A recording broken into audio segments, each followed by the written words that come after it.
நீங்க நேசிக்கிறவங்க, இல்லன்னா நீங்க நேசிக்கிறேன்னு நெனைக்கிறவங்க வந்து ரொம்ப பேராசை பிடிச்சவங்க. அதுதான் உண்மை இங்க. ஏன் இந்த பேராசை அப்படின்னு நான் சொல்றேன்னா, மைசர் எனர்ஜி அண்ட் மொராலிட்டி அவங்க கண்கள வந்து பேராசை வந்து மறைச்சிருச்சு. காசுக்காக உங்கள விட்டு குடுத்துருக்கலாம். இல்ல வந்து ஏதோ ஒரு விஷயத்துக்காக இந்த காதல வந்து பந்தயம் மாதிரி அ கேம்பிளிங் பந்தயம் மாதிரி உபயோகிச்சிருக்காங்க. இது வந்து பொறாமைனால யாராவது அவங்கள அதுல மாட்டி விட்டுருக்கலாம். இந்த மாதிரி ஒரு சூழ்நிலையில அவங்கள இழுத்துருக்கலாம். அவங்க பேராசை இப்ப பேரழிவுல கொண்டு போய் விட்டுருக்கு. ஸோ உங்கள வந்து செக் வந்து ஸ்டார் ஷீட் சேனல் கண்போட வர வைக்கிறேன். இது வந்து பார்த்தீங்கன்னா, நீங்க நேசிக்கிறவங்க உங்க மேல வச்சுட்டு இருக்க காதல் வந்து உண்மையா அப்படின்னு பார்க்குறோம். நிச்சயமா உண்மை கிடையாது. மாதிரி ஒரு மாய தோற்றம் தான் இங்க இருக்கு. அவங்களோட மேபி நீங்க கொஞ்சம் வெல்தியா இருக்கலாம். இல்லன்னா வந்து உங்கள வந்து பகடைக்காயா யூஸ் பண்ணி அவங்க செல்வம் சம்பாரிக்க முயற்சி பண்ணியிருக்கலாம். இல்லன்னா நீங்க ரொம்ப லக்கி. ஜெய் சாய்நாதா. நீங்க வந்து டிவைன் பீயிங் அந்த மாதிரி ஏதாவது இருந்துன்னா, இந்த பெர்சனுக்கு ஏதோ ஒரு விஷயத்துல பேராசை இருக்கு. அது என்னங்கிறத நம்ம பார்க்க போறோம். நீங்க ரொம்ப அமைதியா இருக்கீங்க. மேபி உங்கள பத்தி உங்களுக்கு தெரிஞ்சிருக்கலாம். ஒரு இன்ட்யூஷன் உங்களுக்கு இருந்திருக்கலாம். பிரபஞ்சம் வந்து அத உங்கள நம்ப சொல்றாங்க. நீங்க நினைக்கிறது சரிதான். இந்த பெர்சன பத்தி உங்களுக்கு இருக்கிற சந்தேகம் சரிதான். Clinging to the past. நீங்க மூவ் ஆன் ஆயிட்டீங்க இல்லன்னா, நீங்க வந்து ரொம்ப சைலன்ட்டா இருக்கீங்க. இந்த பெர்சன் கூட இப்ப நீங்க பேசுறதில்ல. அவங்க பேராசை வந்து உங்களுக்கு என்னன்னு தெரிஞ்சிருக்கலாம். இல்லன்னா உங்கள பலி குடுத்து அவங்க பணம் சம்பாரிக்க முயற்சி பண்ணியிருக்கலாம். தப்பான முறையில இல்ல. இது ஏதோ ஒரு டீல் மாதிரி தான் எனக்கு தெரியுது.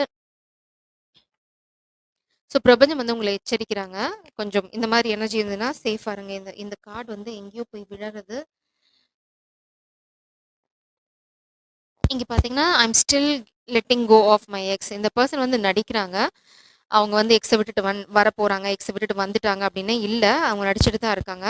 ஐ wish we had tried a little bit harder, a little bit longer. இந்த பெர்சனோட எண்ணம் பார்த்தீங்க அப்படின்னா, கண்டிப்பா உங்களுக்கு தெரியாம ஒரு ரிலேஷன்ஷிப் அங்க இருக்கு. நீங்க மட்டும் ஒரே இந்த பெர்சனோட வாழ்க்கை நீங்க மட்டும் கிடையாது. அவங்க என்ன சொல்றாங்க அப்படின்னா, அவங்க வந்து இன்னும் ஆழமா ட்ரை பண்ணியிருக்கணும். இதுக்கு முன்னாடியே வந்து அவங்க இந்த எக்ஸ் எல்லாம் விட்டுட்டு உங்ககிட்ட வந்திருக்கணும். அவங்க வந்து தப்பு பண்ணிட்டாங்க. நீங்க வந்து அவங்களோட ஒரு பெஸ்ட் ஃப்ரெண்ட். ரொம்ப சப்போர்ட்டிவான எனர்ஜி. நீங்க அவங்க வாழ்க்கையில இருந்து வந்து பெரிய சப்போர்ட் நினைக்கிறாங்க. அதே சமயம் இந்த காதல பத்தி அவங்க ஃப்ரெண்ட்ஸ் கிட்ட டிஸ்கஸ் பண்றாங்க. நெறைய பேர் அவங்களுக்கு அட்வைஸ் பண்றாங்க. இதுதான் உன்னோட காதல். நீ வந்து இந்த மாதிரி பேராசை பிடிச்சு இதெல்லாம் பண்ணியிருக்க கூடாது அப்படின்றாங்க. பட் ஸ்டில் இந்த பெர்சனுக்கு அந்த பேராசை இருக்கு. இல்லன்னு சொல்ல முடியாது. அவங்க உங்ககிட்ட வரதுக்கான காரணம் வந்து, இப்போ நீங்க வந்து க்ளோ அப் ஆகுறீங்க. அதாவது நீங்க முன்னாடி மேல மேல போய்க்கிட்டு இருக்கீங்க. அதுவும் ஒரு காரணம். அது ஒரு முக்கியமான காரணம் அவங்க உங்ககிட்ட வரதுக்கு. ஸோ இது ஒரு இன்டென்ஷன் அவங்களுக்கு. உங்ககிட்ட வந்தா அவங்க வந்து திரும்ப அந்த செல்வத்த அபகரிச்சுக்கலாம். அவங்களோட எனர்ஜிய அபகரிச்சுக்கலாம். அவங்களோட கிஃப்ட்ட அபகரிச்சுக்கலான்ற ஒரு உள்நோக்கம் இருக்கு. ஏன்னா, இங்க இந்த மூன் கார்ட் இருக்கு. நீங்க ரொம்ப சைலன்ட்டா இருக்கீங்க. இதுல பாட்டம் டெக் கார்டும் எனக்கு வந்து சைலன்ஸ் தான் இருந்தது. ஸோ அவங்க வந்து ஒரு மாஸ்க் போட்டுட்டு சுத்திட்டு இருக்காங்க. அவங்களுக்கு நல்லா தெரிஞ்சிருச்சு. கம்பேர் பண்றாங்க. பாஸ்ட்ல இந்த எக்ஸ் வந்து ஒரு பெட்டர் ஆப்ஷனா இருந்தது அவங்களுக்கு. அதனால வந்து அந்த எக்ஸ் கிட்ட போயாச்சு. ஆனா இப்போ பார்க்குறாங்க, அந்த எக்ஸ் கிட்ட அவங்க கேட்டது கிடைக்கல. இப்போ திரும்பி பார்க்குறாங்க, நீங்க ரொம்ப வெல்தியா இருக்கீங்க. இல்லன்னா உங்க வாழ்க்கை வேற எங்கேயோ போயிட்டுருக்கு. உங்க வாழ்க்கையில நிச்சயமா ஒரு காதல் இருக்கு. இல்ல காதல் வரப்போகுது. இத பார்க்கும்போது அவங்களுக்கு பொறாமையா இருக்கு. ஏன்னா கம்பேர் பண்ணி பார்க்குறாங்க. உங்கள வந்து எப்படியாவது அவங்க கண்ட்ரோல்குள்ள எடுத்துக்கணும்னு நினைக்கிறாங்க.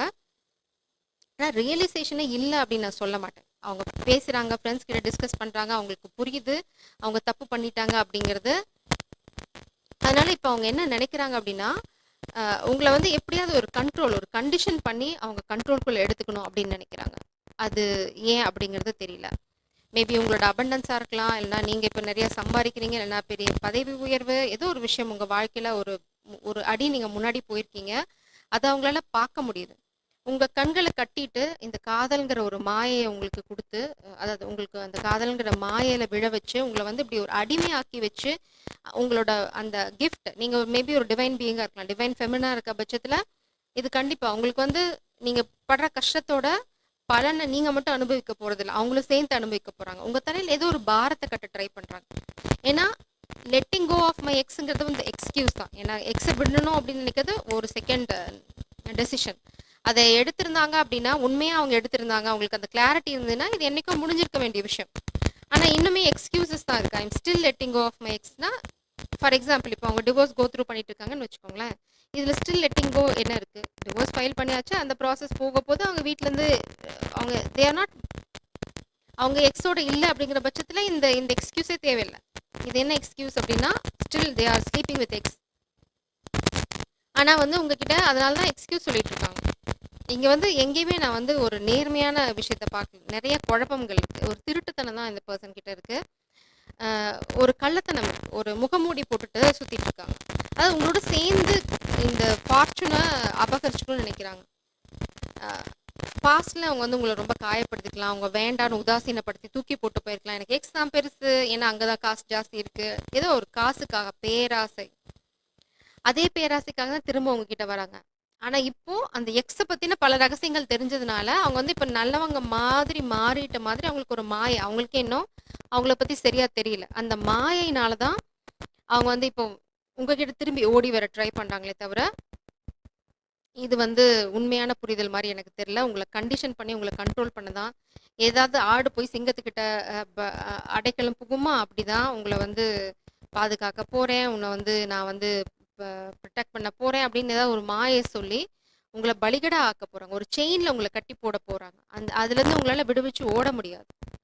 அந்த மாரி ஒரு கட்டி போட்டு உங்கள வந்து அடிமையாக்கி உங்களோட ஃபார்ச்சூன, உங்களோட வாழ்க்கைய ஒரு கண்ட்ரோலுக்கு கொண்டு வரணும்னு நினைக்கிறாங்க.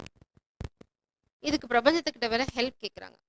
அவங்களுக்கு ரியலைசேஷன்லாம் இருக்கு. அவங்க தப்பு பண்ணிட்டாங்க. அவங்கள முதுகுல குத்திட்டாங்கன்னு. ஆனா, உள்ளார்ந்த நோக்கம் பிரபஞ்சத்துக்கு நல்லாவே தெரியும். பிரபஞ்சம் அவங்களுக்கு மன் என்ன சொல்றது? திருந்தறதுக்கான வாய்ப்பு குடுக்கலாம். ஆனா, உங்க வாழ்க்கையில திரும்பி வரதுக்கான வாய்ப்பு குடுப்பாங்களா? அப்படிங்கிறது எனக்கு தெரியல. ஏன்னா, அவங்களோட எண்ணங்கள் இன்னுமே வந்து ரொம்ப நல்ல எண்ணங்கள் அப்படின்னு சொல்ல முடியாது. இது கண்டிப்பா இதுதான் ஃபியூச்சர். இந்த பெர்சன் இப்ப திருந்துன மாரி நடிக்கலாம். ஆனா, இந்த பெர்சனோட பேராசை வேற லெவல். அவங்க கூடிய சீக்கிரம் இப்போ உங்களுக்கு இந்த நொடி உண்மையிலேயே அவங்க திருந்திருக்கலாம். ஆனா பிரபஞ்சம் சொல்றாங்க ஃபியூச்சர்ல அவங்க அப்படி இருக்க போறதில்ல. நீங்க அவங்க வாழ்க்கையில போயிட்டீங்க, இல்லன்னா இன்னொரு சந்தர்ப்பம் குடுத்துட்டீங்க. உங்க காச அவங்களால உங்களோட வெல்த், உங்களோட அபண்டன்ஸ், உங்களோட எனர்ஜி கூட அபண்டன்ஸ் தான். காசு தான் இருக்கணும்னு அவசியம் இல்ல. உங்களோட பிளெஸ்ஸிங் அனுபவிக்க ஆரம்பிச்சதுக்கப்புறம் இந்த பெர்சனுக்கு திரும்ப அந்த பேராசை முளைக்கும். அதுல வந்து கேரண்டி, வாரண்டி எல்லாம் எதுவும் இங்க இல்ல. ஏன்னா, இந்த பெர்சனுக்கு எக்ஸ்கியூஸ் சொல்றது ரொம்ப ஈஸியா வரும். அதனால திரும்ப ஒரு எக்ஸ்கியூஸ் சொல்லுவாங்க. இந்த பெர்சன் ஃபியூச்சர் இது நான் ஃபியூச்சர்க்காக எடுத்த கார்ட். ஃபியூச்சர்ல உங்கள திரும்ப கண்ட்ரோல் பண்ணி, உங்களோட அ ச அபண்டன்ஸையும், உங்களோட வாழ்க்கையில இருக்கிற பிரபஞ்சம் உங்களுக்கு குடுக்க போற அத்தன செல்வத்தையும் சுரண்டிக்க தான் பார்ப்பாங்க. ஸோ இவங்கள விட்டு வந்துட்டீங்க அப்படின்னா, வந்துடுங்க. ஒரேடியா வந்துடுங்க. திரும்ப போகாதீங்க. உங்க வாழ்க்கையில ஒரு அழகான காதல் காத்துட்ருக்கு. அதுக்காக கொஞ்சம் பொறுமையா காத்துட்ருங்க. Jai Sairam. God bless you.